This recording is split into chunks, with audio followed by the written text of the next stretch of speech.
교회에게 알려드려야 될 말씀들도 있고 해서 함께 이 말씀을 나누려고 합니다. 우리 사도행전 18장 1절부터 3절까지 말씀을 먼저 같이 한 목소리로 읽도록 하겠습니다. 이 말씀은 살아계신 하나님 말씀입니다. 시작. 이 일 후에 바울은 아테네를 떠나 고린도로 갔습니다. 그곳에서 그는 아굴라라는 유대 사람을 만났습니다. 그는 본도에서 출생한 사람인데 유대 사람들은 모두 로마를 떠나라는 글라우디오 황제의 칙령 때문에 얼마 전 자기 아내 브리스길라와 함께 이탈리아에서 내려온 것입니다. 바울은 그들을 찾아가 그들과 함께 일하며 지냈습니다. 바울도 그들과 마찬가지로 천막 만드는 일을 했기 때문입니다. 아멘. 바울의 직업이 나오죠. 바울의 직업은 뭐예요? 천막 만드는 사람이었어요.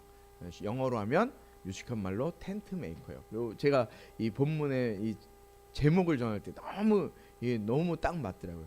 웨이메이커는 하나님, 길을 만드시는 분이 바로 웨이메이커, 길을 만드시는 분이 하나님이시잖아요. 그리고 텐트 메이커는 직접 자기가 일을 해서 돈 버는 사람을 텐트 메이커라고 해요.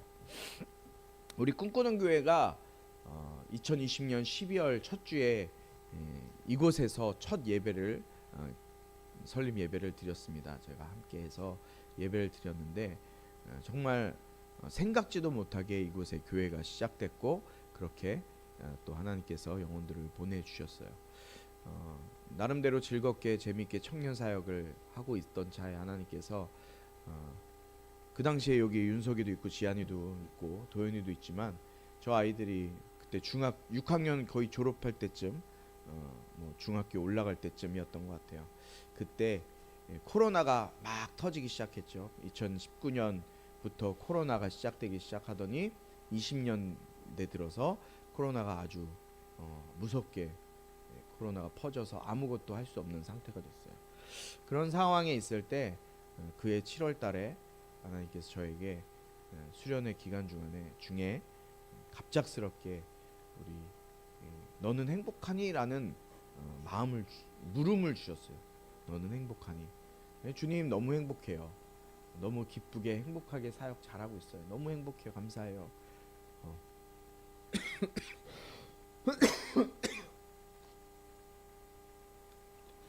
저는 행복하다는 말밖에 할 게 없었어요. 그런데 그런 저에게 하나님이 보여주시는 환상 같은 게 있었는데 바로 이 지역에 다 무너져가는 아이들의 모습이 딱 보이는 거예요. 교회 가운데 아이들이 예배하지 못하고 신앙생활하지 못하는 아이들의 모습이 다 보이는 거예요. 그러면서 이 아이들은 어떤데 너는 행복하니? 이렇게 물으시는 것 같더라고요. 그게 3일 내내 그런 말씀이 들렸어요. 저에게 3일 내내. 그래서 기도하는 중에 왜 그러십니까? 나는 너무 행복한데. 근데 그때 하나님께서 이 마음을 계속해서 주시는 거예요. 그리고 저희 사모아에게 그런 마음을 주신다 얘기했더니 개척하자는 말을 하더라고요. 우리 사모는 아시다시피 2번의 개척을 했던 사람이에요. 박승재 목사님을 통해서 2번의 개척을 먼저 했어요. 힘들게 사역을 했기 때문에 결혼하면서 자기는 개척은 안 한다 그러더라고요. 내가 하나님이 개척시키시면 어떻게 할 건데 그랬더니 나는 개척 안 해. 죽어도 안 해. 당신 혼자 해. 이렇게 농담식으로 얘기했는데 먼저 저 사람 입에서 개척하자는 얘기가 나오더라고요. 하나님이 정말 개척을 원하시는가 고민이 됐죠. 그러던 중에 계속해서 하나님이 이 다음 여러분과 같은 어린이들 지금 청소년이 됐잖아요. 그런데 그때 당시에 이트겔 NLL이 1학년인가 2학년이었죠. 저는 기억나요. 여러분 그때 이제 유치원 막 졸업하고 다시 한국에 돌아와서 신앙생활을 할 때 센터 다니면서 그냥 애기처럼 지낼 때였던 것 같아요. 그때 하나님께서 정말 어린이들 다음 세대들에 대한 이 무너져가는 이 아이들의 마음을 다시 주셨어요. 그래서 안 되겠다, 개척해야겠다. 그리고 목사님 그때 당시에 함께 목회하던 목사님께 말씀드리고 개척을 하기로 했어요. 근데 개척을 해야 되는데 어디서 해야 되나 고민하던 중에 이곳에 여기 기억나는 사람도 있을 거예요. 여기 창고로 쓰고 있었고 체육관으로 쓰고 있어요. 갖고 탁구대 하나 있었고 그리고 여기 막 여러 장비들이 있고 막 긴 뭐라 그래요? 매트리스 같은 거 있었고 막 그런 창고로 쓰고 있는 이 장소가 그리고 여기 가운데 딱 기둥이 하나 딱 박혀 있었어요. 나무 기둥이 큰 기둥이 딱 박혀 있었어요. 밑에 보이시죠? 저기만 색깔 달라죠? 저기 아무것도 없었던 거기를 메꾼 거예요. 기둥이 있어갖고 예배드리기 좀 힘들 것 같다라고 했는데 기둥을 잘라내면 어떨까? 잘라냈더니 기둥이 없더라고요. 괜찮더라고요. 쇠로 바뀌는 게 없어요. 그래서 그냥 이렇게 해서 아무것도 없었어요. 딱 이거 하나. 처음 시작할 때 이거 하나. 이 발판도 없었어요. 단상도 없고 이거 하나 놓고 목사님 기타 치고 기도 예배하고 이렇게 시작했던 게 우리 꿈꾸는 교회 2020년 12월 첫 주였어요. 그렇게 해서 쭉 예배가 시작됐죠. 그렇게 해서 여러분들이 여러 자라나게 되고 이미 이제 5년을 지나게 됐습니다. 그러던 중에 목사님이 2월 달인가요? 2월 달인가 작년부터 계속 마음이 있었어요. 어떤 마음이 있었냐? 우리가 상담 교육센터를 운영하잖아요. 주일 평일 날에는. 그래서 우리 동민이 여기 윤석이 지안이 여기 안 해본 친구는 저기 이특의 레네르밖에 없어요. 다 우리 바우처 다 해봤잖아요. 바우처 통해서 평일에는 여기 와서 뭐 미술 치료도 하고 미술 상담도 하고 뭐 미술 상담도 아니지만 우리 저희 대건이는 유치부 때부터 오감톡톡을 했던 친구가 저기 살아서 역사하는 친구가 됐네요. 오감톡톡도 하고 그렇게 해서 상담센터가 운영이 됐는데 시대가 시대인 것처럼 상담센터가 예전처럼 그렇게 잘 되지도 않았고 또 어려운 상황 가운데 놓여 있었어요. 그래서 하나님께서 목사님 저에게 이제는 상담센터 하지 말고 그냥 온전히 목회만 하라고 하시는가 보다라고 생각이 들어서 상담센터 그만둬야 되겠다. 그리고 목회만 해야 되겠다라는 마음을 가지고 이제 교회에다 올해 초에 말씀을 드렸던 것 같아요. 이제 올해까지만 하고 상담센터 더 이상 운영하지 않겠습니다. 그리고 3월 때까지 3월에 그 이야기를 꺼냈고 이렇게 올해 내년 2월까지죠. 2월까지 지금 진행하고 있는 친구들이 끝나면 상담센터는 이제 안 하는 걸로 이렇게 진행을 하겠다라고 교회에 선포를 하고 있었어요. 그러던 중에 우리 꿈꾸는 교회가 7월 달에 올해 7월 달에 여름 수련회를 하잖아요. 여름 수련회하고 또 지구촌 교회 국내 선교회가 우리 교회를 와서 또 이제 사역을 해줬어요. 그런데 4월 달이죠. 4월 달에 지구촌 교회 국내 선교팀이 먼저 우리 교회 와서 상황을 보고 또 현지 답사를 하고 이렇게 돌아가는 상황이 있었어요. 그렇게 갔는데 이제 지구촌 교회에서 작년이 한 60명 정도 오는데 금요일 날 왔다 토요일 날 가잖아요. 근데 금요일 날 도착하는 시간이 점심 시간이에요. 그러니까 점심을 우리가 해줄 수가 없으니까 교회 그들이 와서 지구촌 교회에서 점심 식사를 해야 되니까 점심을 먹어야 될 식당을 찾다가 보니까 여기 옛날에 보배반점이 있었잖아요. 그래서 보배반점에 60명분 정도 예약을 하고 이제 돌아간 거죠. 그리고 이제 막 시간이 지났어요. 그런데 그 중에 은정 사모님이 자꾸 저한테 그 보배반점 한 7월 초인가요? 초쯤 됐을 때 보배반점 사장님한테 자꾸 연락을 해보라는 거예요. 근데 그때 이제 여름 사역, 여름 수련회도 준비해야 되고 여름에 또 국내 선교도 있고 뭐 또 여러 가지 사역들이 있으니까 바빠서 제가 말 잘 안 들었어요. 그런데 우리 이제 국내 선교 오기 2주 전에 7월 첫째 주인 것 같아요. 첫째 주에 갑자기 그 목사님이 전화가 온 거예요. 손 목사님 지금 보배반점 거기 전화가 안 되는데 어떻게 된 거냐고 사장님한테 좀 전화 좀 해달라고 우리 60명 다다음 주에 와야 되는데 어떻게 하는 겁니까? 어떻게 됩니까? 그러면서 전화가 온 거예요. 그래서 제가 불이 나게 보배반점 사장님한테 전화를 했어요. 사장님 어디세요? 그랬더니 사장님이 입원해 있는 거예요. 맹장수술해 갖고 병원에 입원해 있대요. 그러시냐고 가게나 하시죠? 그랬더니 폐업해야 될 것 같다고 이 말씀을 딱 하시는 거예요. 아니 우리 7월 우리 며칠이죠? 7월 19일이죠. 19일, 20일, 18, 19일이죠. 18, 19일. 18일 날 60명 예약되어 있는데 지금 그거 어떻게 됐냐고. 그랬더니 안 될 것 같다고, 힘들 것 같다고, 죄송하다고 그러면서 그간에 있었던 이야기들, 사장, 그 보배반점 사장님의 어려웠던 이야기들을 쭉 해주시는 거예요. 아, 그래요, 알겠습니다. 그런데 사장님, 어쨌든 그러면 저희가 다른 식당을 알아보겠으니 우선은 치료 잘 받으시고 그때 오시면 저희 교회를 퇴원하시고 저희 교회 꼭 방문해 달라고 이렇게 말씀을 드렸어요. 그리고 이제 우리 사모님과 제가 이제 우리 이 준비를 국내 선교 준비를 이제 막 진행하고 있었죠. 그런데 그러던 중에 우리 윤석이와 지안이와 도연이와 지안이는 목사님이 계속 얘기를 했어요. 우리 여름 사역 할 건데, 여름 사역 해야 되는데, 지안이가 그때 뭘 하고 있었죠? 네, 어떤 알바를 하고 있었죠? PC방 알바. 어떤 PC방 알바예요? 그 유명한 벙커 PC방 야간 알바를, 그것도 언제? 토요일 주일, 금요일 토요일이죠. 그러니까 근데 토요일 일요일이 되는 거예요. 그러니까 밤을 새니까, 그렇죠?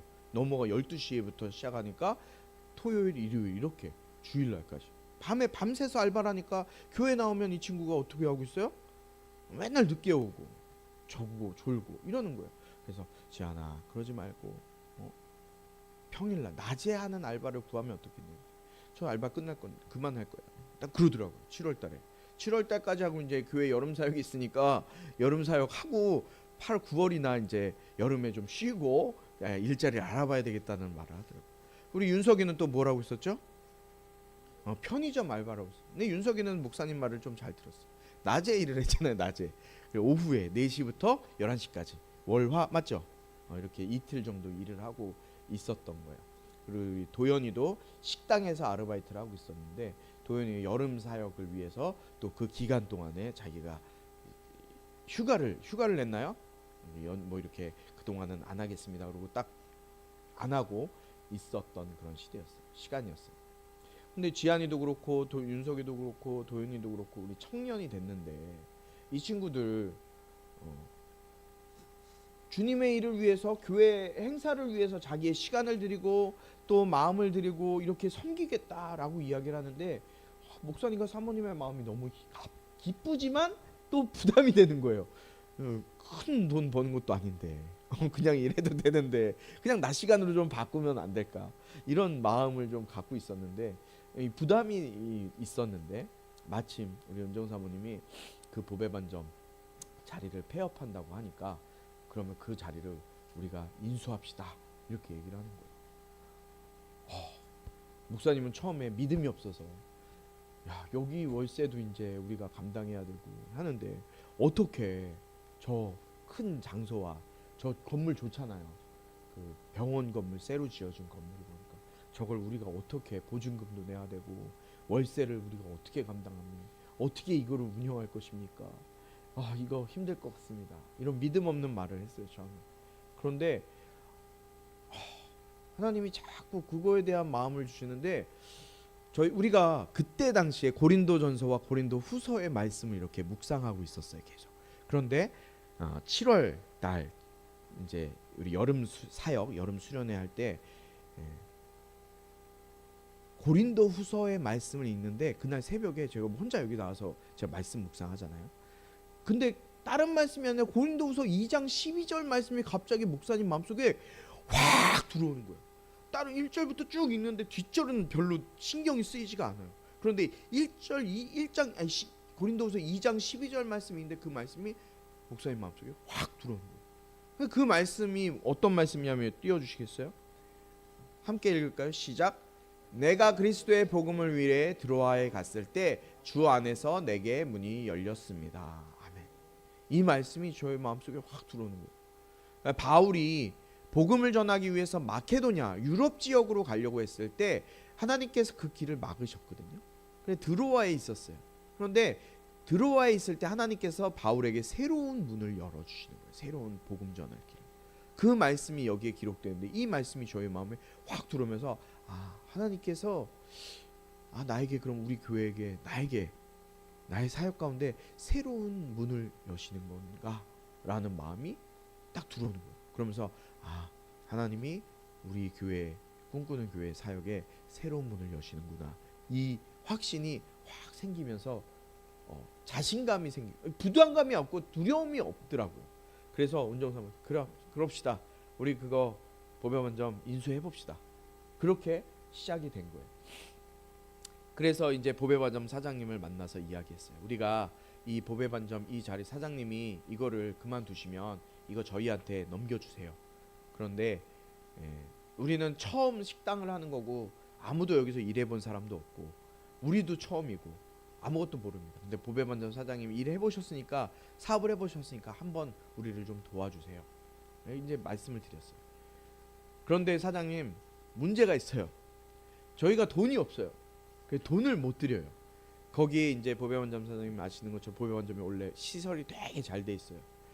거기 보면 뒤쪽에 보면 냉장 창고가 엄청 크게 있어요. 그렇죠? 냉장 창고와 냉동고와 뭐 집기류와 뭐 환기 시스템부터 해갖고 엄청 돈을 들여서 또 보배반점 내에서도 그 안에도 엄청 잘 해놨어요. 시설비가 한 1억 8천 정도 들었다고 하더라고요. 근데 우리가 보통 가게를 가져오게 되면 그 가게에 권리금이라는 걸 줘요. 그 사람들이 가게를 잘 운영했기 때문에 그 가게에 대한 권리금을 주고 또 시설비도 주고 이렇게 갖고 와야 되는데 우리는 사장님한테 말씀해요. 우리 정말 돈이 하나도 없어서 사장님 이거를 저희한테 우리 청년들과 함께 청년 일자리 창출하고 청년들 살리는 식당을 하려고 해요. 이거 저희랑 같이 해주시고 저희가 돈은 못 드리지만 정말 돈이 필요하시면 저희가 사장님 원하시는 거 일시불로 못 드려요. 그런데 100만 원씩이라도 뭐 여기서 돈 벌리면 사장님 드릴게요. 이렇게 얘기했어요. 사장님 고민해 보시고 오세요. 그랬는데 이틀 지났나요? 이틀 3일 지났는데 사장님이 연락이 왔어요. 사장님이 목사님 참 좋은 사역 하시는데 좋습니다. 그럼 제가 어느 정도는 이 돈을 받아야 되니 한 번에 받을 수는 없으니까 목사님 말씀하신 것처럼 한 달에 100만 원씩이라도 이렇게 저에게 주시면 제가 그걸로 몇 천만 원 받아가는 걸로 하도록 하겠습니다. 이렇게 말씀하셔서 이게 해결이 된 거예요. 그래서 우리가 보증금을 한 번에 드리지 않고 매달 월세처럼 이 보증금을 드리기로 했어요. 그런데 또 문제가 생긴 거예요. 그 문제가 뭐냐면 그 가게의 세예요. 가게세. 그 가게 자리가 보배반점 사장님이 5천만 원짜리 가게를 갖고 있었어요. 임대료가 5천만 원. 안 놀래요? 그 자리가 5천만 원짜리 임대예요. 거기다가 월세는 얼마일까요? 250만 원. 월세도 세요. 250만 원에 보증금 5천만 원짜리 그 보배반점 자리를 우리 꿈꾸는 교회에서 인수를 해야 되는 거예요. 그런데 겁이 들지 않는 거예요. 걱정이 되지 않고 담대하게 그냥 시작을 하기 시작했어요. 그러면서 어쨌든 하나님이 이거 우리에게 주셨다라는 마음이 드는 거예요. 그 전에도 우리가 그 보배반점 그 자리를 먼저 말씀드리기 전에 다른 식당에서 그걸 와서 자기한테 달라고 이야기를 했는데 사장님이 주지 않았다고 그러더라고요. 그러면서 우리에게 명의 이전을 넘기면서 새로 가게를 시작하게 됐어요. 그렇게 해서 우리가 여름 사역이 이제 여름 국내 선교팀이 왔다 가고 또 우리 7월 마지막 주에 우리 꿈꾸는 교회 전교인 수련회가 잘 진행이 됐잖아요. 그렇게 모든 수련회가 다 끝나고 8월 달이 됐어요. 8월 둘째 주에 이제 우리 어느 정도 사역이 끝났으니까 이것을 마무리하면서 이 가게를 인수하는 그 시간, 계약하는 시간이 돌아오게 된 거예요. 그래서 우리 그날 계약 시간이 됐어요. 그런데 돈이 없었어요. 근데 은정 사모님이 저한테 계약금을 우선 마련해 주셨어요. 어떻게 마련했는지 모르겠어요. 돈이 많은 사람이지만 어떻게 마련했는지 알 수 없지만 어쨌든 뭐 꾸었는지 어디서 받았는지 꿍쳐놓은 게 있는지 계약금 1,500만 원을 준비해서 온 거예요. 그래서 8월 둘째 주에 계약금 1,500만 원을 가지고 저기 온스타 치과병원 4층에 이사장실로 갔어요. 그래서 이사장님, 그다음에 부동산 사장님, 은정사모님, 저랑 이렇게 4명이서 앉아서 계약서를 이제 작성을 하는데 계약서가 한 4장 5장 정도 되더라고요. 뭐 여러 가지 쭉 읽으면서 그 부동산 사장님이 이게 큰 돈이 오가는 거기 때문에 내부를 다 복사해서 하나하나 읽으면서 조항 하나하나 읽으면서 서로 같이 이거를 계약서를 쓰는 거예요. 1,500만 원 그날 입금을 하고 나머지 3,500을 이제 제가 감당하는 걸로 생각을 하고 계약서를 다 쓰게 됐어요. 그런데 저는 아시다시피 여러분들 아는 것처럼 상담센터가 잘 운영이 돼서 돈을 월급을 받는 것도 아니고 또 교회에서 사례비를 받는 것도 아니고 받는 게 아무것도 없거든요.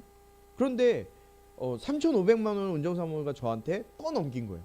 나머지 잔금은 당신이 해결해. 그런데 조건이 있어. 어디서 빌려오거나 당신이 갚아서는 안 돼. 이게 조건이었어요. 갚는 건 안 돼라는 조건으로 제가 나머지 잔금 5천만 원의 잔금이었던 3,500만 원을 책임져야 되는 거예요. 그런데 목사님은 진짜 통장에 돈이 50만 원 아니 5만 원도 없었어요. 돈이 하나도 없어요. 그런데도 걱정과 고민이 되질 않더라고요. 감사하게 걱정과 고민이 안 됐어요. 그러면서 하나님이 주시겠지. 하나님이 주실 거야. 이 믿음을 가지고 그냥 계속 진행을 한 거예요. 그런데 거기에다 또 겁없이 우리가 어떤 일을 벌였습니까? 9월 1일 날 베트남 선교를 갔잖아요. 그런데 계약서를 쓰고 잔금 치르는 날이 9월 1일 월요일이었어요. 월요일 날 잔금을 치러야 돼요. 그런데 우리가 9월 1일 그날 아침에 새벽같이 베트남을 선교를 출발해야 되니까 뭐 아무것도 없는데 어떻게 해요? 그래서 어쨌든 계약금을 마련하려고 기도를 했죠. 어떻게 기도했어요? 혼자 나와서 할 거 없으니까 여기서 새벽마다 기도했어요. 더운데 선풍기 틀어놓고 혼자 에어컨 뜰 수 없어서 새벽마다 기도했어요. 기도하고 하나님 주시겠지. 주실 거야. 이 믿음으로 그냥 계속 기도했어요. 그걸 기도하다가 시간이 흘렀어요. 쭉 시간이 흘러요. 그래서 언제 됐어요? 8월 31일이 됐어요. 8월 31일이 주일이에요. 마지막 주일. 8월 마지막 주일. 그렇게 8월 마지막 주가 돼서 이제 예배가 다 마쳐지고 오후 3시 그리고 청소가 끝나니까 4시쯤 됐어요.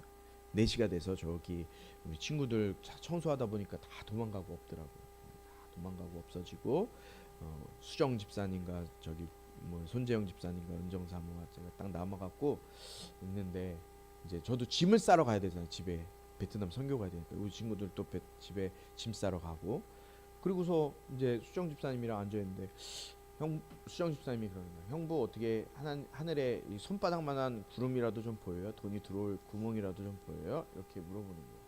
그래서 아니 안 보이는데 그랬더니 그래도 하나님이 하실 거야. 하나님이 하실 거라고 믿어.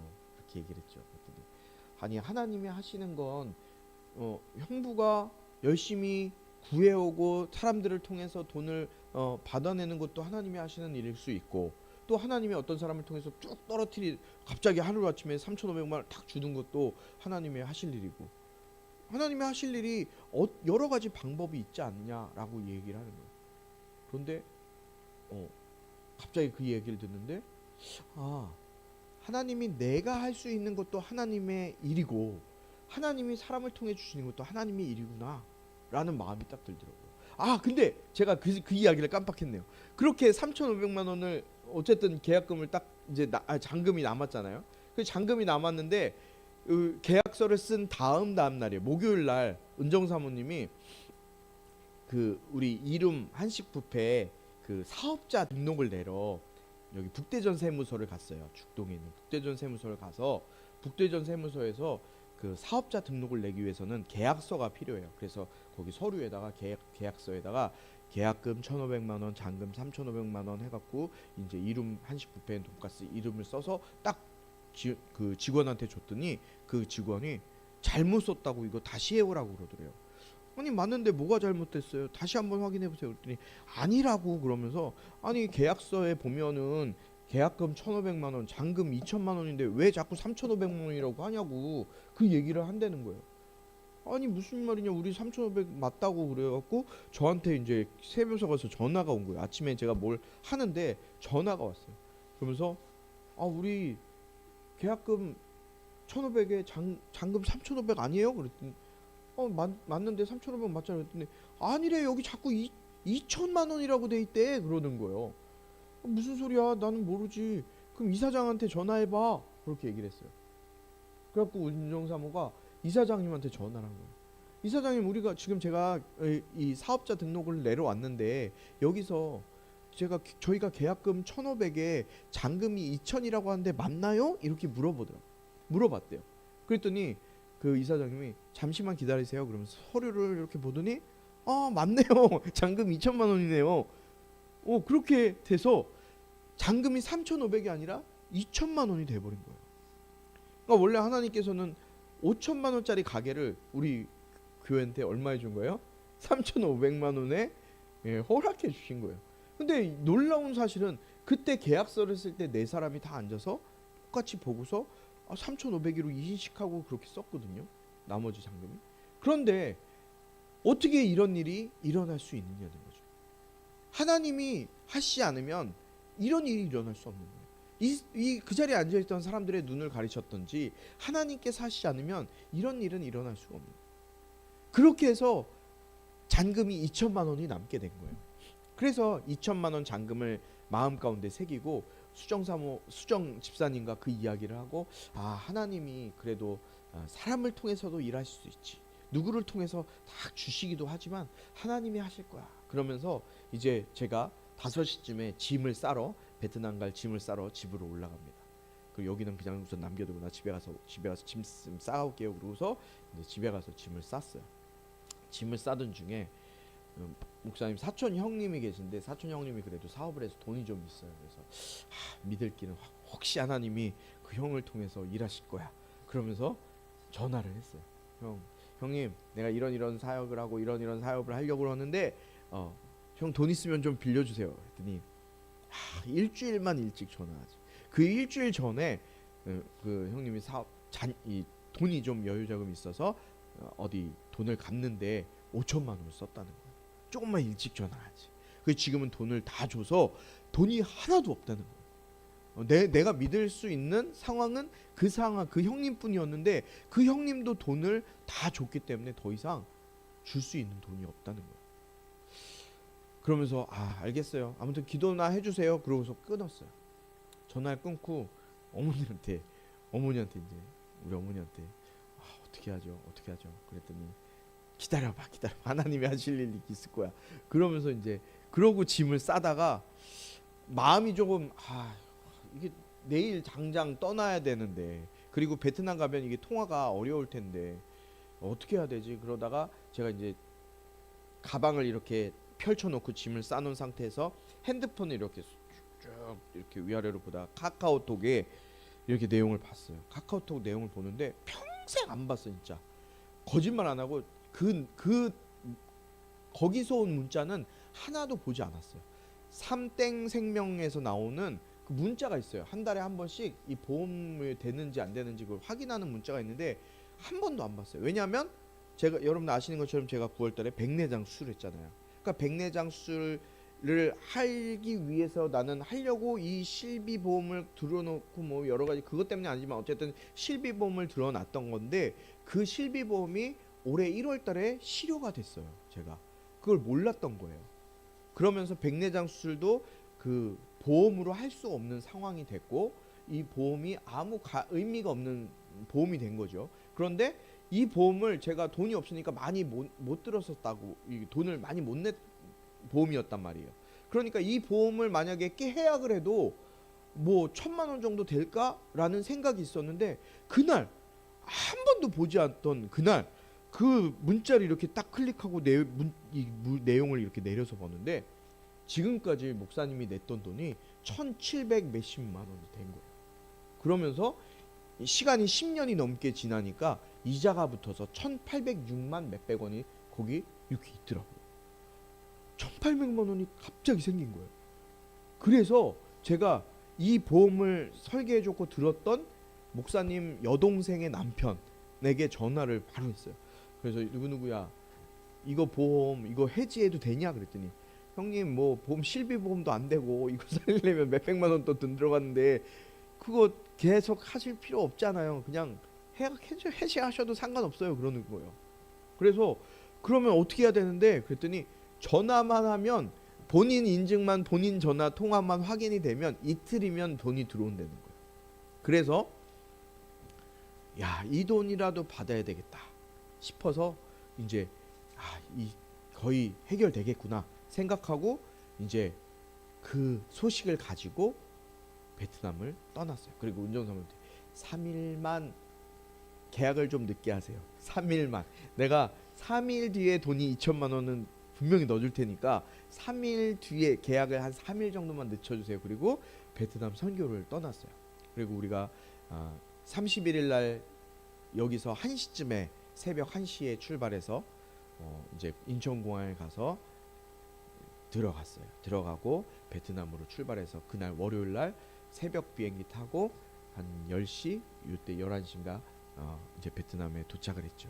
베트남 도착해서 선교사님 만나고 첫날 시간을 보내고 이렇게 하다가 저녁에는 또 목사님의 교회 모교회 동생이 그 호치민에 또 다른 선교사로 나가 있었어요. 그래서 그 선교사님과 저는 같이 식사를 하고 우리 나머지 이 팀들은 또 우리 원래 우리 베트남의 선교사님과 식사하는 교제를 하고 이제 차 마시고 이런 시간을 가지라고 이제 같이 놔두고 저는 다른 선교사님 그 동생 선교사님 만나서 같이 저녁 식사하면서 교제를 하고 있었어요.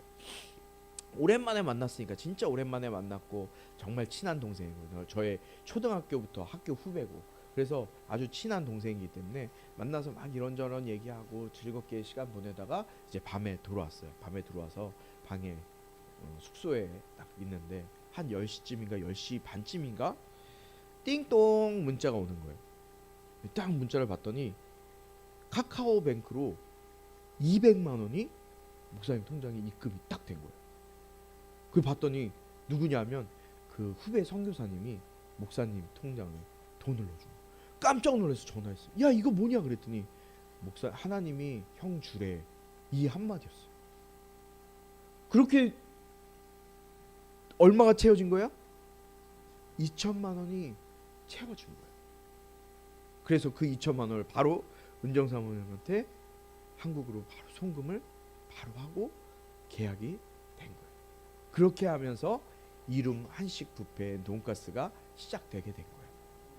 이 모든 과정을 볼 때 시작하게 하신 것도 누구예요? 하나님이세요. 그리고 이 모든 과정을 이루어 가신 것도 누구세요? 하나님이세요.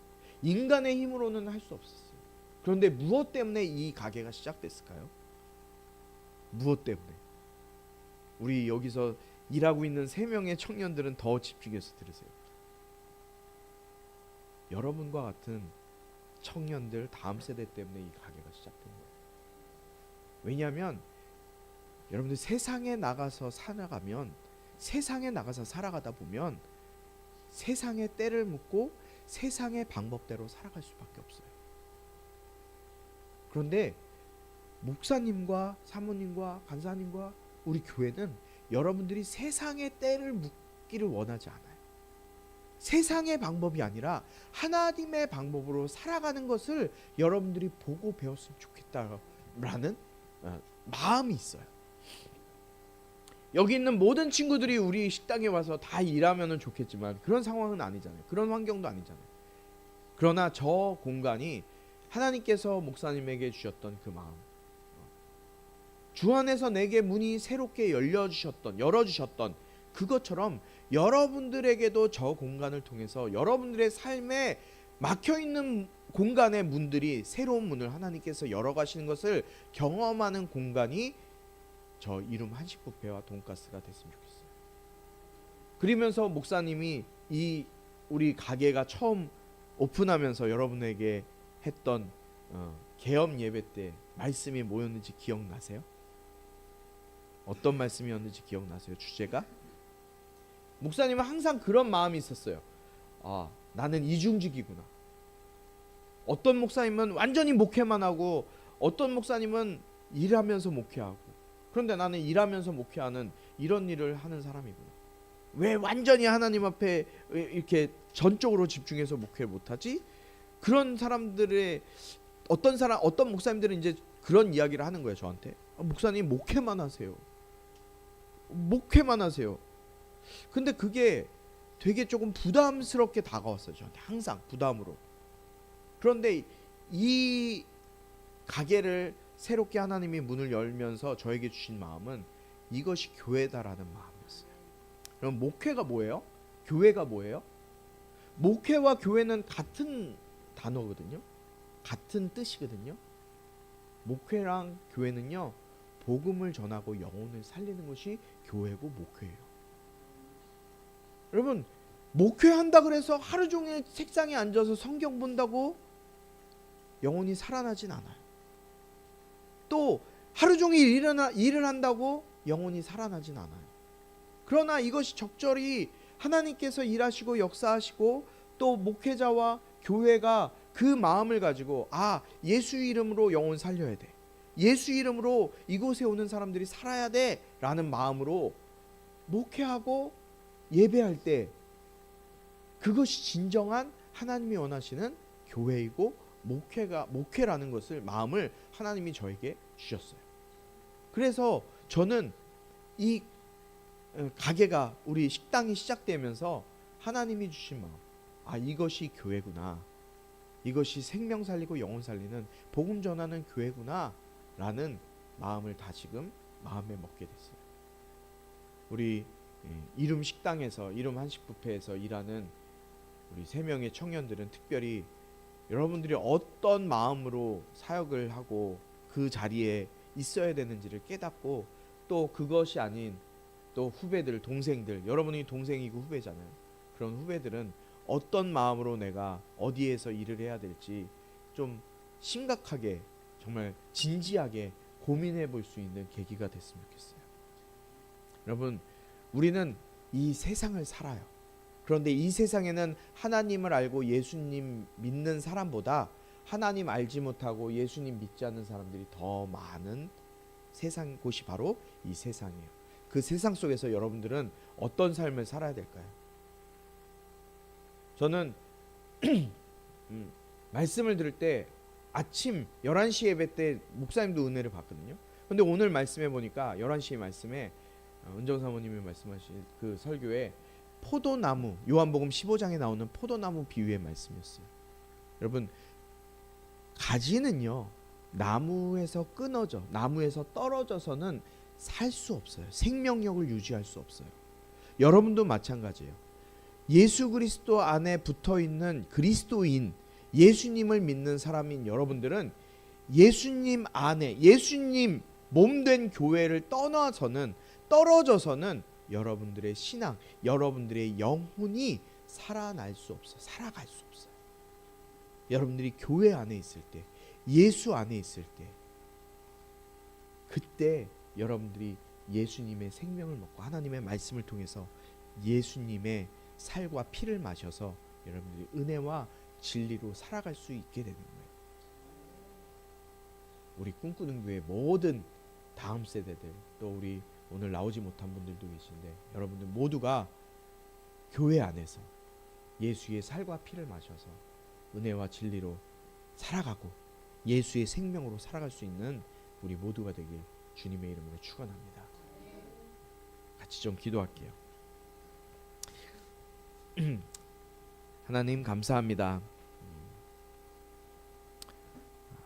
모든 것을 이루시고 모든 것을 역사하시는 웨이메이커 되시는 하나님, 그 하나님께서 우리 꿈꾸는 교회, 우리 작지만 예수의 이름을 붙들고 또 영혼 살리기 위한 마음을 가지고 살아가는 우리 꿈꾸는 교회에게 텐트 메이커로서 사명을 허락하여 주셔서 목회의 사역을, 또 선교의 사명을, 비전을 우리가 품고 나갈 수 있도록 우리 꿈꾸는 교회를 사용하여 주셔서 감사합니다. 우리 꿈꾸는 교회가 이제 5주년을 넘어서 이제 6주년을 향해 달려갑니다. 아버지 하나님, 앞으로 앞으로 되어질 이 놀라운 일들, 하나님의 일하실 것들이 기대됩니다. 지금까지 일하셨던 하나님, 더 놀랍게 일하시고 정말 사막에 강을 내시고 또 광야에 길을 내시는 그 하나님을 우리 꿈꾸는 교회 모든 성도들의 삶 가운데 매일매일 경험할 수 있도록 인도하여 주시고, 예수 안에 붙어 있어 정말 생명이 흘러 들어가는, 영적인 생명이 저들에게 차고 넘쳐 흘러나는, 또 그 생명을 통해 영혼 구원하는 우리 모든 성도들 될 수 있도록 인도하여 주시옵소서. 오늘 빈손으로 오지 아니하고 주님 앞에 귀한 예물 정성스럽게 드린 손길들이 있습니다. 아버지 하나님, 저들을 축복해 주시고 저들이 주님 앞에 드린 이 예물을 통해 하나님 알지 못해, 예수 알지 못해 죽어가는 많은 영혼들이 예수 믿고 구원받는 데 쓰임받는 귀한 예물 될 수 있도록 인도하여 주시옵소서. 예수 그리스도의 은혜와 하나님 아버지의 극진하신 사랑과 성령의 감화 감동 치유 회복 세워주심의 은혜가 이 시간 완전하신 그 하나님의 품 안에서 예수 이름으로 살아가기로 다짐하고 예수 붙들고 정말 생명과 피, 우리에게 주신 그 살과 피를 마셔 은혜와 진리로 살아가기로 다짐하는 우리 모든 성도들 가운데 지금부터 영원토록 함께하기를 축원하옵나이다. 아멘.